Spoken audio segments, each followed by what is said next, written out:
Live from Chattanooga, Tennessee, it's Nuganomics with David Tulis.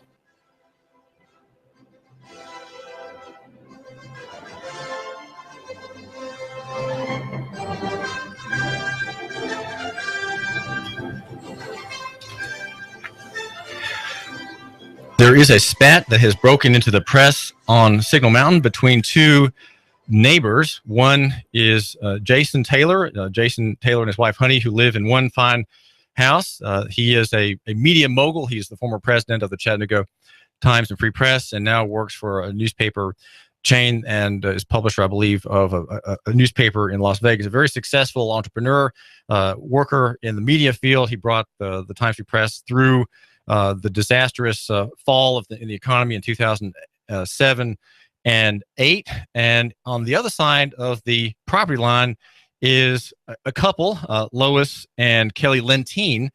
And the accusation by the Taylors against the Lentines is that they have taken an item much in rage, very popular among upper class homeowners, and that is the pergola. They have built a pergola, which is a kind of shade making structure in their backyard, and that parts of this structure and a nearby fireplace, a stone fireplace, they are in violation of a rule, the rule of the incorporated town of Signal Mountain. Kelli, what is the issue? Tell my listener what the argument is between you and the Taylors.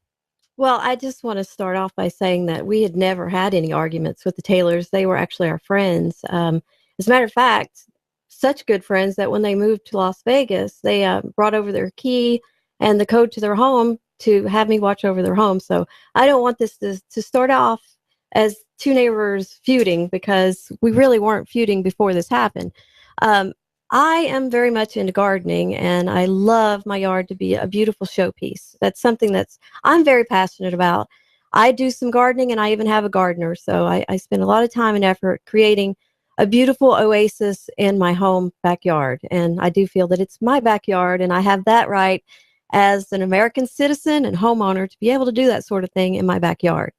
I contracted a local business by the name of Chattanooga Exteriors to help me design and build my dream pergola to go beside my pool and in front of my fireplace. The fireplace had been there for well over a year, maybe a year and a half to 2 years. I don't know the exact time frame that it had been there, but that had never been an issue. It was always accepted by everyone, and it was no problem. So anyway, we go ahead and we contract to get this thing done, and started up probably in October with the weather and everything. It didn't get completed until December, and we had gone out of town for the holidays, and the Taylors came into town to ready their home for renting it. They had just signed a 3.5-year lease to a nice German family with Volkswagen, so they came in to ready the house for that. And Honey came into town. I know this all for a fact now, and went crazy when she saw the pergola. She pulled my gardener over and said, "What is this circus they have going on in their backyard?" And meanwhile, I didn't know any of this. I'm in Florida on holiday, and we come back home, and we do a lot of business in Las Vegas. We have to go out there for trade shows a couple times a year. So we go out to Las Vegas for a trade show, and we call the Taylors up and invite them out to dinner. And they met us for dinner. We had a lovely dinner, and we paid. It was great. And we have no idea. They were perfectly friendly with us. It was a great evening. Not one word, not one mention of the pergola. We get back home, and surprise, we have a letter waiting for us. It came about 2 weeks later, I guess. I'm just guessing on the time frame, that we had 30 days to remove that pergola. This is per the city of Signal Mountain. We panicked. We called Chuck Martin, and we're like, "What is going on? Why do we?" Who's Chuck Martin? He works for the town of Signal Mountain. I don't know his exact job title, but he's the person that handles things like, issues, permits, whatever. And so it came to our knowledge at this point that we did not have a building permit. Now, we hired our contractor, And we figured they did that. We didn't check up on them. But yeah, that was the first problem. And then the second problem is they feel that we were in violation of a 15-foot setback.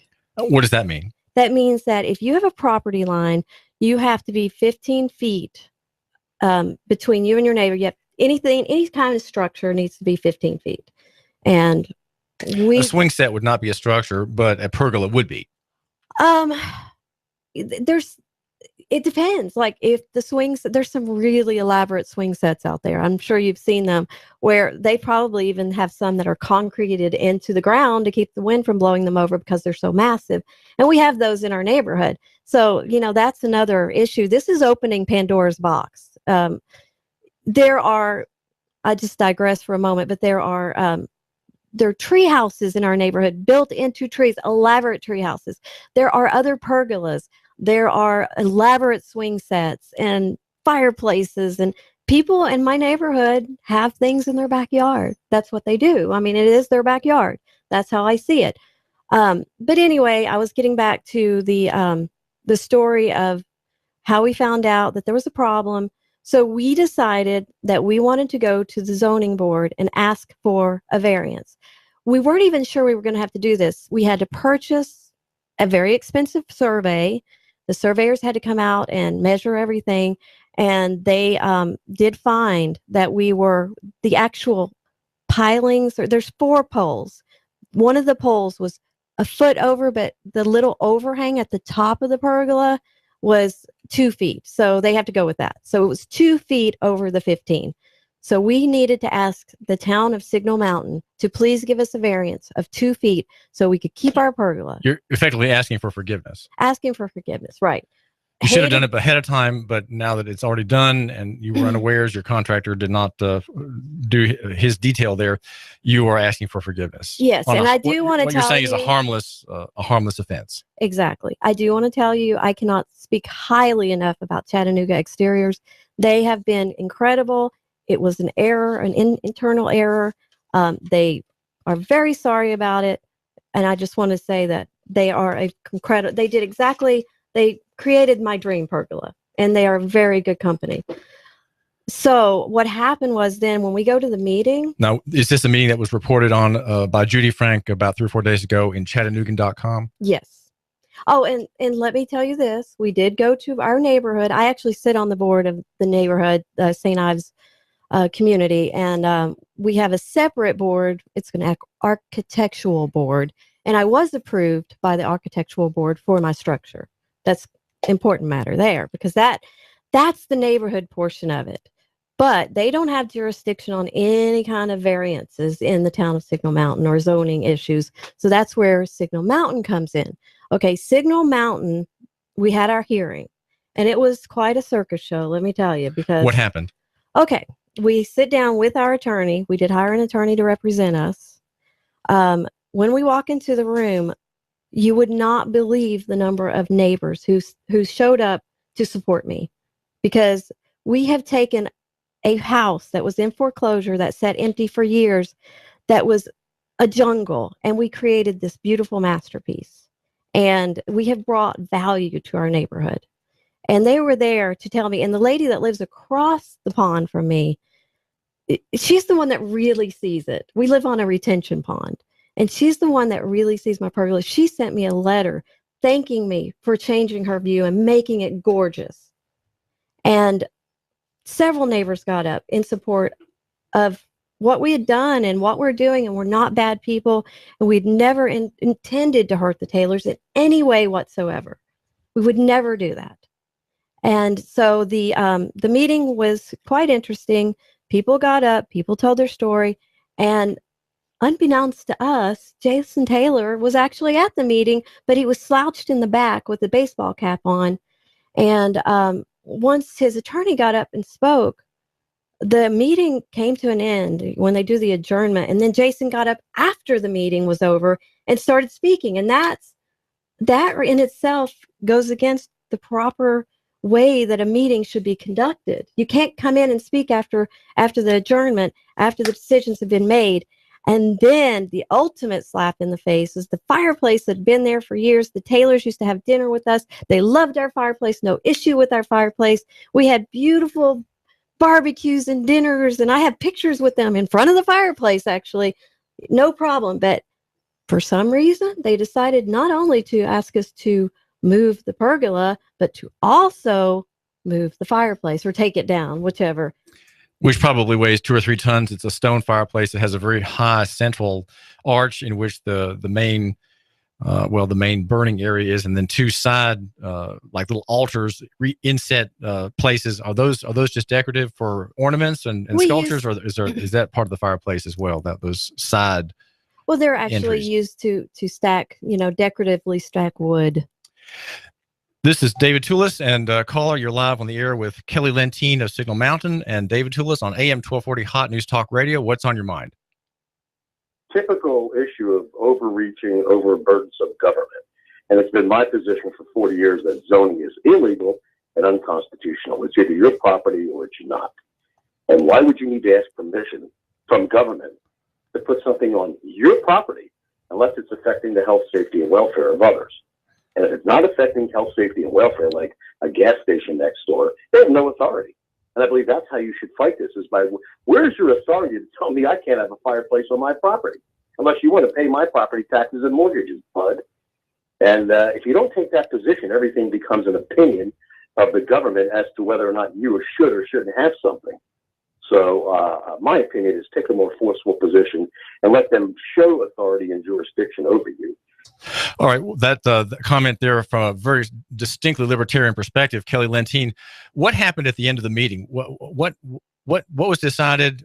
You mentioned that you had received a letter telling you to you and your husband Lewis to take down this pergola. What was the meeting about? That obviously came after the letter. What happened? The meeting was yes or no. Do we get granted a variance of 2 feet? That's what the meeting was about. Never was the fireplace ever even on record of being discussed. That was brought in after the fact at the meeting. It was a total shock to us that our fireplace that had been there was now a problem. Now, this is David Tulis. We're at AM 1240 Hot News Talk Radio. Kelli Lentine and her husband Lewis live on Signal Mountain next to the Jason Taylors. Jason Taylor is a noted media person here in Chattanooga, was for many years the president of the Chattanooga Times and Free Press, and was recently named the president and publisher of the Las Vegas Review-Journal, and the president of Gatehouse Media Western U.S. Publishing Operations. That was back in June. He and the Lentines are neighbors. The Lentines, just by the way, run a company called Viatech. It's a consumer products distributor and seller to companies such as Walmart, Costco. It's a wholesaler. It brings goods in from China and elsewhere that appear on Home Shopping Network and other QVC and other outlets like that. And so there's a dispute that seems to have escalated. Let me ask you, Kelli Lentine, where do things stand now? Is there some possibility of compromising where perhaps the Lentines could agree to buy an easement or to pay a rent or something of that kind for the space in the Taylor property, which by 2 feet's difference, it invades their space, as it were, across the property line? Well, actually, no. There's not with the Taylors. The Taylors are about principle. They have fought with not only me, but 3 other homeowners in there about principle. And they will make your life miserable if you do not agree to the way they want things done. And they've kind of lost control because they're not living there anymore.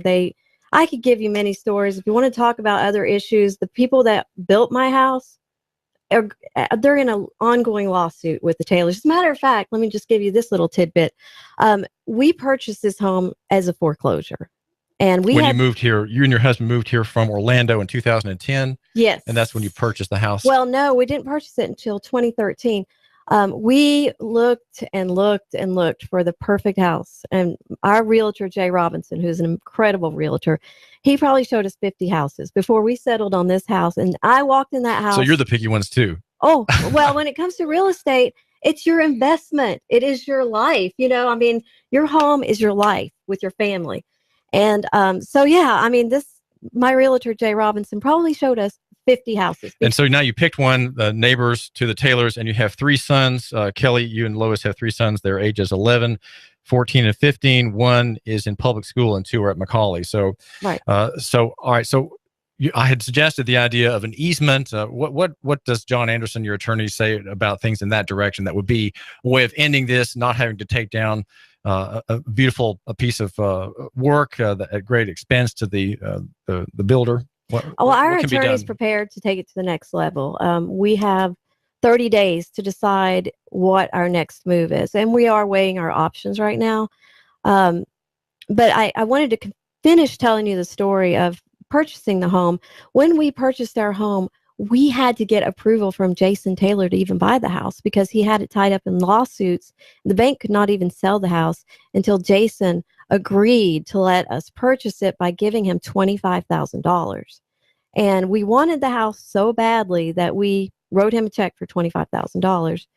And, going into it, we decided, we're not going to have weird feelings. We were able to buy the dream house that we wanted, and we decided to be friendly and be happy and not have issues with our neighbors.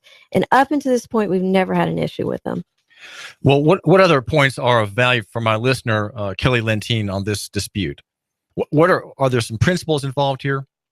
The principles are, that's my home, and my neighbors will tell you that anything I do in my backyard will not hurt or affect their property values or affect their safety or affect the way they live their life. It's not going to hurt anything. In fact, I feel that the improvements that I've made to my property improve all the houses around me. I'm a good neighbor. I'm a good friend. I would never intentionally hurt anyone.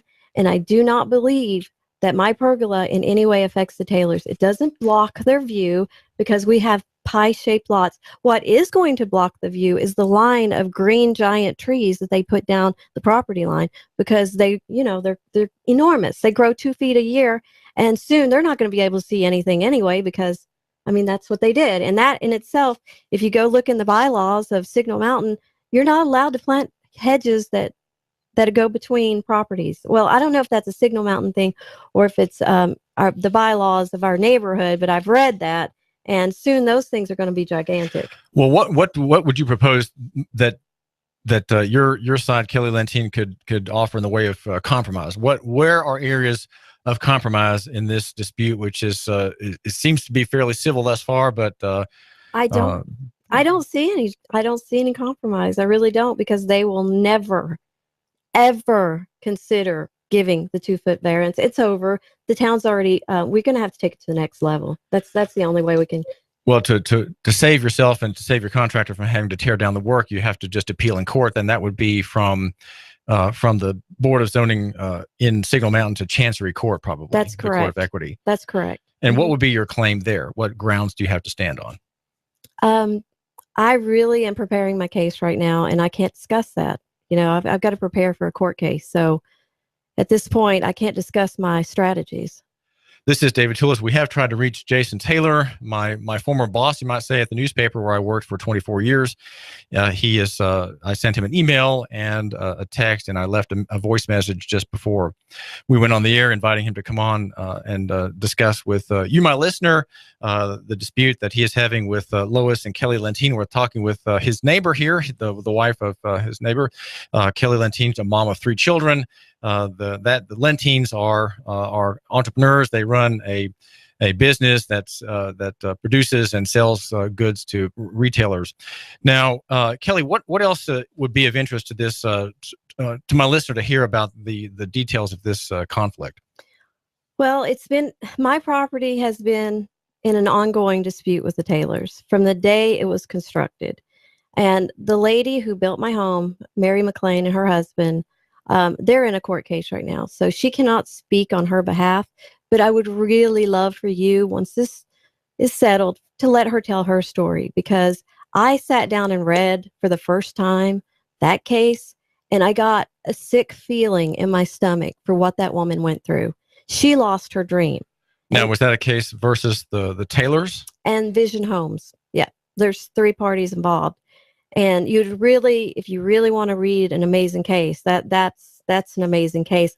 And so my property that I own and I purchased has been involved in an ongoing dispute with the Taylors for a long time now, since 2009. And you're the third party. I'm the current owner. I'm not. I guess I'm the third in line to deal with the and this is not the only issue. We have another lovely family who lived down the street from me, who simply this time last year wanted to divide their 3 lots. They have a property that was originally in St. Ives, 3 lots. One of the owners decided to put them all together. They came back and wanted to divide them, and which gives more money to our board. That means they're going to be paying the homeowners dues for 3 lots, and they caused them so much grief. But in the end of the day, this family won, and it made Mrs. Taylor so angry. Well, Kelli Lentine, thanks for joining my list for me here at AM 1240 Hot News Talk Radio. Thank you very much. Kelli Lentine and her husband are in a dispute with Jason Taylor and his wife, Honey, over a line that runs between their properties and a pergola, a beautiful piece of architecture raised by the Lentines in their backyard. I've got some things I want you to hear. Hang on.